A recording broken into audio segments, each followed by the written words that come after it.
Muy poca gente es realmente consciente de lo que vas a aprender en esta lección. Y aunque pueda parecerte simple, es la base absoluta de las relaciones sociales. Todo el resto, tu capacidad de comunicarte, de persuadir, de vencer tus miedos, de empatizar con los demás o de evitar que te rechacen, funciona según el proceso que ahora vas a aprender. Si lo interiorizas, te aseguro que no volverás a tener problemas para comunicarte. ¿Y qué proceso es este? Pues es la forma en que nuestra mente decide cómo vamos a actuar. Es el camino a la acción. La idea es muy sencilla. Las personas recibimos información por nuestros sentidos, la procesamos en el cerebro, sentimos unas emociones y entonces decidimos cómo actuar. Pero este proceso tiene algunos matices que forman la base de las habilidades sociales y la percepción que la gente recibe de ti. El camino empieza cuando a través de lo que ves y escuchas observas una información. Imagínate que un día un niño pequeño entra en la cocina de su casa, toca una olla que está al fuego y se quema. Al cabo de unos días vuelve a ver otra olla al fuego. Esa es la información. Ve una olla en el fuego. Tu mente entonces procesa esa información y a partir de ella construye un pensamiento o juicio apoyándose en tus experiencias y conocimientos. En nuestro ejemplo, el pensamiento del niño sería que las ollas al fuego queman. Entonces los pensamientos despiertan en nosotros unos sentimientos. Por ejemplo, el niño podría sentir temor o cautela. Finalmente, esos sentimientos harán que te comportes de una manera u otra. En este ejemplo, la conducta del niño sería alejarse de la olla caliente. El resumen es que cuando observas unos hechos, según tu experiencia y conocimientos, tu mente se crea de forma inconsciente una historia. Esa historia despertará en ti unas emociones y esas emociones son las que harán que actúes de una determinada manera. Lo sorprendente de este proceso es que tu mente no tarda horas en procesar los hechos para crear la historia, sino que lo hace en décimas de segundo. ¿Por qué es tan importante esto? Porque ahora ya entiendes que nuestras emociones no dependen de la situación que vivimos, sino de cómo interpretamos esa situación. Cuando alguien te rechaza o se enfada contigo, no lo hace exactamente por lo que has hecho, sino por la historia que se ha creado en su cabeza. Y entonces actúa según los sentimientos que le provocan esa historia. Pero el gran problema es que la gente confunde las historias con los hechos. Como creamos historias en nuestra cabeza tan rápido, cuando estamos en una discusión o un momento tenso, podemos pensar que nuestra historia es exactamente la información que hemos recibido. Y entonces empieza un conflicto. Una vez me ocurrió una anécdota con un taxista que me dio una lección sobre cómo confundimos las historias con los hechos. En una ocasión, después de varios días trabajando en el extranjero, por fin llegué al aeropuerto de mi ciudad y me subí a un taxi para que me llevara a casa. Yo había subido decenas de veces en taxis para ir a mi casa y sabía exactamente cuál era el camino más rápido. Sin embargo, ese taxista desde el principio cogió un camino totalmente distinto y además empezó a girar por calles que incluso nos alejaban de mi casa. Yo empecé a enfadarme. Era sábado y no había demasiado tráfico, así que no tenía ningún sentido la ruta que estaba haciendo. Y también recordé que algunos taxistas intentaban llevar a los turistas por rutas más largas para ganar más dinero. Y por mi aspecto, quizás yo podía parecer un turista. En un momento dado, y viendo que la carrera ya me estaba saliendo muy cara, le pregunté, muy enfadado, si es que me estaba tomando el pelo. Que si esto de dar vueltas por la ciudad era una forma de ganar más dinero a mi costa, y que yo no era ningún turista al que pudiera engañar tan fácilmente. Entonces levantó la mano y señaló hacia afuera del taxi. Me giré y vi que lo que me estaba señalando era una calle paralela que estaba llena de gente, cortada por la policía porque había una gran manifestación. Me dijo lo siguiente: señor, no estoy intentando ganar más dinero a su costa, pero hoy hay una manifestación que corta las principales calles de la ciudad y estoy evitando que nos corte nuestra ruta y nos quedemos atascados durante horas.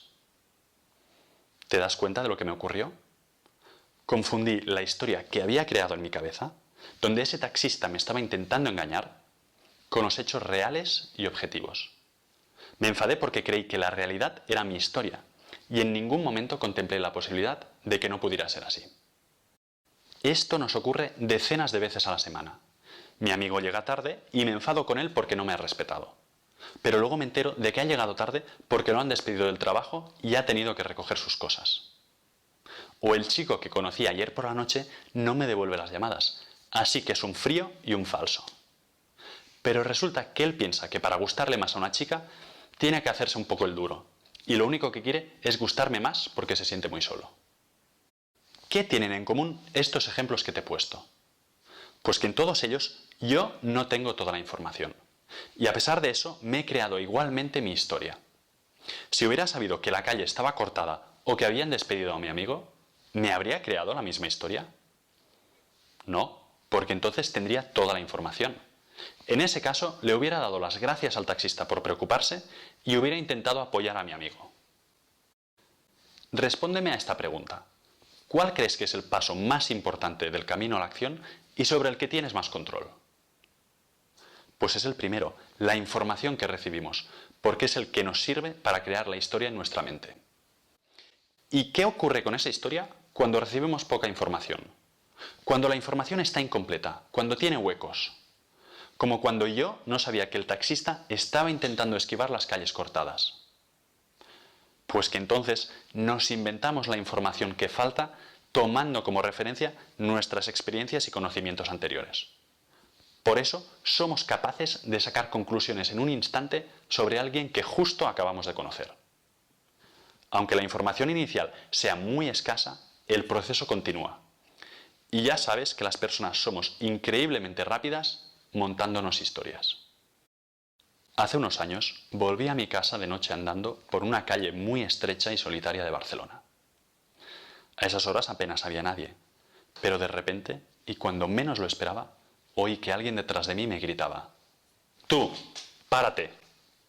Cuando me giré, vi a un hombre muy alto, con el pelo rapado, vestido con una cazadora oscura y con botas militares. Y se acercaba a mí. Inmediatamente todo mi cuerpo se puso en tensión, reuniendo energía para luchar o para correr. El hombre se plantó delante de mí y cuando yo ya me estaba preparando para lo peor, extendió la mano hacia mí y dijo: «Se te ha caído esto, no lo pierdas». Y me dio mi cartera. Esta situación explica perfectamente qué ocurre cuando no tenemos toda la información. Como los únicos datos que yo tenía de ese hombre eran su aspecto, mi mente se construyó inmediatamente una historia según mis experiencias anteriores con hombres de mal aspecto por la noche. Y eso, cuando te relacionas con la gente, ocurre constantemente. Por eso tienen lugar los malentendidos y por eso la gente a veces reacciona de forma que no esperas. La clave es que tu interlocutor reciba toda la información que le quieres transmitir para que no tenga que usar su imaginación para completarla. De esta forma controlarás casi al 100% la historia que se crea en su mente. Y esto es muy poderoso. Pero ¿cómo hay que transmitir toda la información? ¿Se trata de hablar más? ¿De dar más detalles? No es necesario. De hecho, puedes transmitir toda la información hablando muy poco. Para conseguirlo, tu mensaje tan solo debe tener un qué, un por qué y un para qué.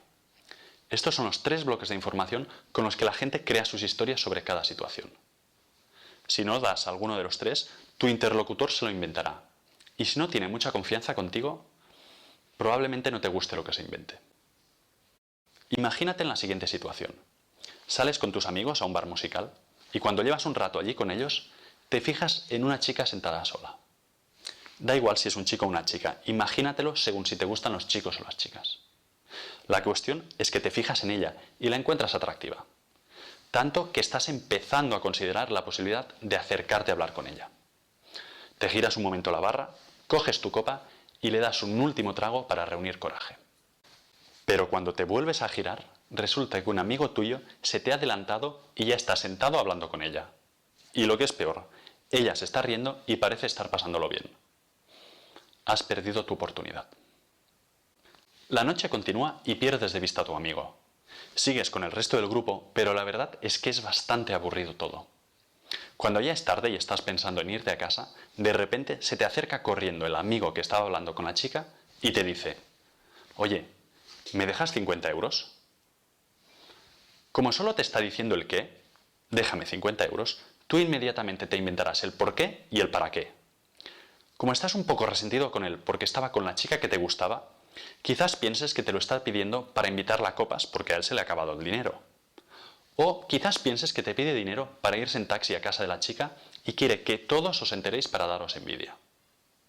La verdad es que hay cientos de porqués y para qués que puedes imaginarte, y él no controla ninguno. Por lo tanto, quizás le dirías que no le dejas el dinero, o que te has quedado sin. Pero ahora imagínate que ese mismo amigo, en lugar de decirte, ¿me dejas 50 euros? Te dice, oye, ¿me puedes dejar 50 euros porque esa chica me ha robado la cartera y necesito coger un taxi para ir a la policía? ¿Ha cambiado ahora lo que piensas de él? Probablemente ahora le dejarías el dinero e incluso sentirías un poco de pena por él. Si simplemente te pide 50 euros, solo te estará dando el qué, y tú te inventarás el resto. Pero ahora no deja margen a tu imaginación, porque te ha dado el por qué, porque le han robado, y un para qué, para ir a la policía. La clave es que rellenes los huecos de información siempre que puedas. Si además del qué puedes dar un por qué, mejor. Y si puedes dar también un para qué, todavía más. A menudo ya quedan claro dentro de lo que decimos, pero cuando realmente quieras ser certero y tener la seguridad de que no hay malentendidos, dilos. Rellenar los huecos de información con un por qué y un para qué es tan potente que a veces incluso da igual lo que digas después. Y esto quedó demostrado en uno de mis estudios psicológicos favoritos. En una universidad de Estados Unidos se hicieron 3 experimentos. Los 3 empezaban de la misma manera. Un estudiante iba a la sala de impresoras en hora punta y se encontraba con una larga hilera de personas esperando su turno. En el primer experimento, el estudiante les dijo a las personas de la cola, «Disculpad, tengo 5 páginas. ¿Puedo pasar antes?» ¿En qué porcentaje de casos crees que le dejaron pasar? Pues le dejaron pasar en el 60% de las ocasiones. No está nada mal teniendo en cuenta de que solo había dicho lo que quiere, pasar antes. En el siguiente experimento, cuando el estudiante se encontró la gente haciendo cola, dijo lo siguiente. Disculpad, tengo 5 páginas. ¿Puedo pasar antes porque tengo mucha prisa? Aquí está dando ya un motivo, un porqué. Porque tiene mucha prisa. ¿En qué porcentaje crees que le dejaron pasar ahora? Pues fue en el 94%. Alguien podría pensar, es lógico, si das un motivo importante siempre serás más convincente. Pero la realidad es que no. A veces solo basta con rellenar el hueco de información con cualquier cosa. Y eso quedó demostrado en el tercer experimento. En el tercer experimento, el estudiante dijo a la gente, disculpad, tengo 5 páginas. ¿Puedo pasar antes porque tengo que hacer unas copias? Fíjate en que, porque tengo que hacer unas copias, no añade ninguna información adicional. Ni siquiera es un motivo. Lógicamente, si estás con unas hojas de papel en la fotocopiadora, es porque tienes que hacer unas copias. ¿En qué porcentaje le dejaron pasar esta vez? ¿Otra vez en el 60% como al principio? Pues le dejaron pasar en el 93% de los casos. Ese es el poder de rellenar los huecos de información. Unas veces necesitarás completar toda la información y en otras con un porqué será suficiente, como este caso. Pero lo que esto demuestra es que no hace falta que sean motivos demasiado importantes para poder controlar la historia que la gente crea en su cabeza. ¿Qué deberías aprender de esta lección? Pues empezar a acostumbrarte a rellenar los 3 huecos de información. El qué, el por qué y el para qué, para controlar mejor la historia que está creando tu interlocutor. Rellenando los huecos de información, multiplicarás la eficacia de tu comunicación. Es una forma realmente increíble para ser más asertivo, empezar conversaciones o ser más persuasivo. Y cuando a ti te invada una emoción o sentimiento, también podrás detenerte un momento y comprobar si es porque estás confundiendo tu historia con los hechos. En este caso, a menudo te darás cuenta de que la causa es que no has recibido toda la información de la otra persona.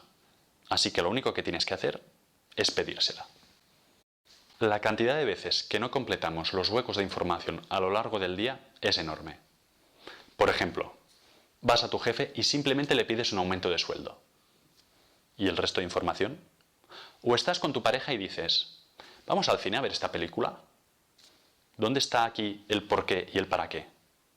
Aunque te parezca trivial, esto puede ir creando pequeños malentendidos que a la larga pasan factura. El ejercicio que te propongo para acostumbrarte a completar los huecos de información es que pienses y escribas lo que dirías exactamente en 3 situaciones, identificando tu qué, tu por qué y tu para qué. Las 3 situaciones son las siguientes. Situación número 1. Llamas por teléfono para quedar con un amigo que no ves desde la universidad. Situación número 2. Quieres pedirle un aumento de sueldo a tu jefe después de 3 años sin aumentos. Situación número 3. Quieres iniciar una conversación con un desconocido que está sentado en un parque leyendo tu libro favorito. Los detalles imagínatelos tú y según eso crea el mensaje adecuado para cada situación identificando claramente los bloques de información.